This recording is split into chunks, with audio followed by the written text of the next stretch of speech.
It's late October in Pierre, South Dakota. Inside a windowless room at the Bureau of Information and Telecommunications, a technician is performing routine maintenance. The air is cold, filled with the hum of thousands of blinking servers and the steady drone of industrial cooling units. The state's digital nervous system is presented to the public as a high-uptime, modernized e-government. It is a system designed for seamless 24-hour interactions, from tax filings to professional licensing. The technician reaches for a single black Ethernet cable plugged into a high-density rack. Attached to the wire is a small, white adhesive strip printed with a unique serial number.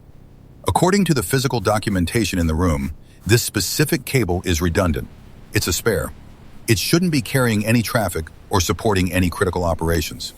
The technician grips the plastic clip and pulls it from the port. Instantly, the monitors in the server room shift colors as status lights turn from green to amber.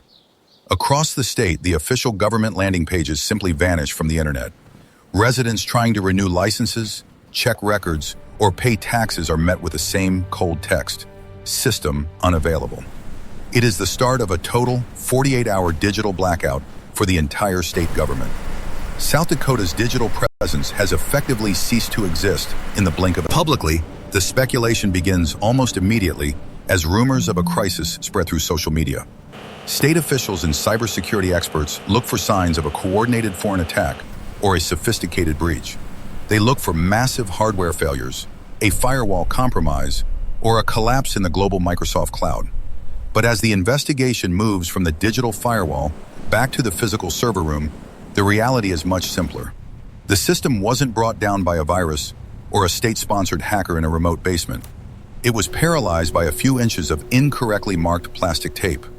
Here is how a multi-million-dollar infrastructure collapsed because of a single mislabeled wire. The failure in South Dakota isn't an isolated event. It's part of a growing pattern of systemic fragility appearing across the country's most critical infrastructure. On October 29, Alaska Airlines records its third IT failure in just 3 months. The cause is cited as a global Microsoft outage, leaving thousands of passengers stranded at the gates. In airports across the country, terminal monitors display the same "system unavailable" message seen in Pierre. A week before that, an Amazon Web Services outage leaves residents in New York without basic digital services. We use words like the cloud and virtual architecture to make these systems sound weightless and invincible. But the reality of our modern world is subterranean, gritty, and deeply physical. In Waterbury, Connecticut, the infrastructure failure is even more literal than a digital glitch. The city suffers a 6-day total loss of potable water, leaving taps dry and businesses shuttered. The fix requires emergency repairs to a subterranean pipe network that officials struggled to stabilize for nearly a week. In San Francisco, supervisors are blasting PG&E, calling for an inquiry into a public utility system that keeps flickering out. There is a widening gap between the promise of a high-uptime e-government and the reality of basic physical maintenance. The digital world is held together by physical documentation, tags, labels, and manual logs. Inside these server rooms and pump stations, the high-tech facade of the 21st century disappears.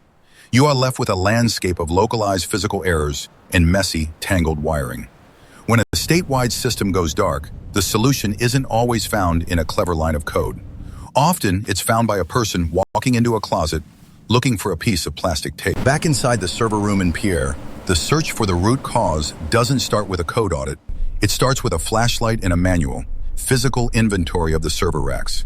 Investigators aren't looking for a sophisticated virus or a fried circuit board. They are looking for a physical discrepancy in the wiring. They find a single high-density port that is empty, its metal contacts exposed. Next to it, a black Ethernet cable hangs loose, its plastic clip perfectly intact and undamaged. This is the cable the technician pulled just moments before the screens went dark across the state. They look closely at the label wrapped around the wire. It is a standard 3/8-inch adhesive strip, printed by a common handheld device. The text on the tape identifies the wire as a non-critical secondary backup. According to the state's physical documentation, this cable is safe to remove at any time. But as they trace the physical path of the copper through the ceiling tiles and wire trays, the record-keeping dissolves. That redundant wire wasn't a backup at all. It was the primary trunk line for the state's entire digital presence. The sophisticated, high-uptime architecture had a single, unprotected point of failure. And that point of failure was a manual clerical error made months or years prior. South Dakota officials later confirmed the reality of the situation in a blunt public statement. The cause of the two-day IT outage: mislabeled wires. The hacker wasn't a state-sponsored agent or a digital genius. It was a piece of plastic tape that said the wrong thing. A multi-million-dollar e-government was effectively unplugged by its own label maker. Plugging the wire back in should have been the end of the crisis. But in the server rooms of Pierre, the restoration of service isn't immediate. The outage stretches into a second full day of digital silence for the residents of South Dakota. When one label is found to be incorrect, the reliability of every other tag in the facility vanishes instantly. Technicians are forced to manually audit thousands of physical connections to prevent another accidental shutdown. It becomes a 48-hour total blackout of state digital services while the audit continues. The embarrassment isn't confined to the borders of South Dakota. In San Francisco, supervisors blast PG&E over utility instability, calling for a formal inquiry into the public utility system. Alaska Airlines is still managing the fallout of its third IT failure in 3 months. In Waterbury, the water system failure enters its 6th day, requiring emergency repairs to the subterranean network. These are not isolated technical glitches or unlucky coincidences. They are the result of a crumbling interface between digital systems and physical maintenance. The "system unavailable" landing page is no longer a rare or unexpected error.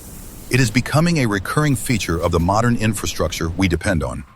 Public accountability becomes the central question as service restoration times continue to lengthen. From municipal water lines to state government servers, the systemic technical glitches, the high uptime promise is being grounded by the cold reality of the physical world. The emergency repairs in Waterbury eventually restored the flow of water to the city's residents. Alaska Airlines resumed its flight schedule, and the San Francisco Board of Supervisors moved on to the next inquiry. In South Dakota, the system unavailable landing pages finally flickered back to life. But the 48-hour blackout left a residue of deep systemic doubt among those who manage the infrastructure. The Bureau of Information and Telecommunications didn't just plug the wire back in and walk away. They began a massive manual audit of every physical connection in the entire facility. Technicians now spend their shifts tracing copper through ceiling tiles and floor grates. They are looking at thousands of identical black cables, checking them one by one. They are looking for peeling stickers, faded ink, and outdated serial numbers. It is a slow, tactile process that contradicts the promise of a seamless, high-speed digital state. The image of the modernized, high-uptime digital state has been replaced by something much older. A sea of identical black cables that all look the same to the naked eye. Without the label, the architecture is a maze with no map.